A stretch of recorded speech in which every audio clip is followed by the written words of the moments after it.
So what I'm going to talk to you about today is the Baader-Meinhof Phenomenon. And what the Baader-Meinhof Phenomenon is, you may have heard about it quite recently, or if not, you're going to hear about it again really soon, because it describes the experience of learning a new piece of kind of weird information and then having it turn up everywhere. So you feel like this piece of information is now following you. It seems to have become kind of omnipresent overnight. And this happened to me for the first time really recently. So a friend of mine lent me the CD of a band I'd never heard of before, the Duckworth-Lewis Method. And the next day, it turned out that a friend of mine was actually the guitarist daughter of this same band.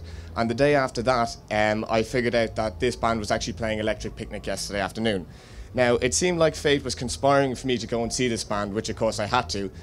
But this is why I chose to talk about this as my kind of talk topic. So how does the Baader-Meinhof phenomenon work?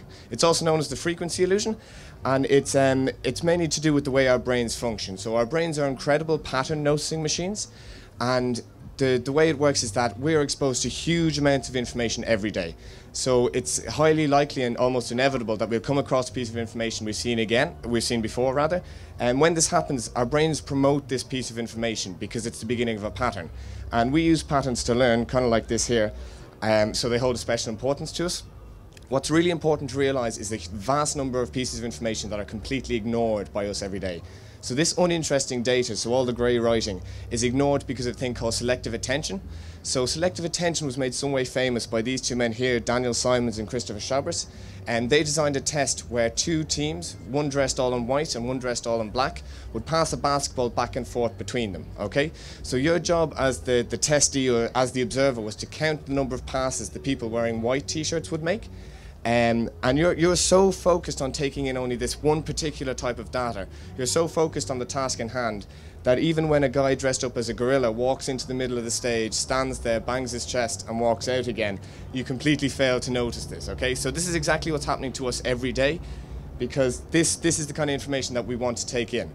So the selective attention is then added to by a thing called the Recency Effect, which is where information we've seen really, really recently is at the very forefront of our brain, and so is much more likely to be picked up if it ever comes up again.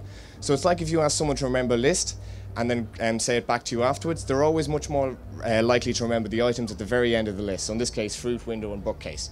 Okay, so the second part of the Baader-Meinhof phenomenon, or the frequency illusion, is then a thing called conformational bias, which is the part of the illusion that basically tells you or convinces you that what you're seeing is following you.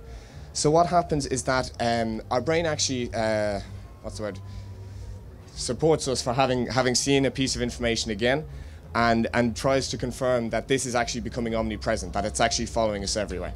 So how did it get the name, the Baader-Meinhof phenomenon or the frequency illusion? The two terms were coined separately. The frequency illusion was coined by this guy here, Arnold Zwicky, a Stanford professor in 2006, to describe the two terms of selective attention and conformational bias. And the other, more popular term, the Baader-Meinhof phenomenon, was coined in 1986 by a reader of the St. Paul Pioneer Press, which is based in America. And what happened was he wrote into the paper, into the column, saying that he'd heard the name of the extreme left-wing terrorist German group, the Baader-Meinhof gang, twice within 24 hours, having never heard of it before, and was wondering, was there a name for this kind of experience, this occurrence? Little did he know that actually what he called it would be on and become the name. It has become very popular and very commonplace. It even has its own Facebook group where users can log on, like the phenomenon, and kind of discuss their own experiences of it. Which kind of leads me to my kind of last brief point. I picked a number completely at random.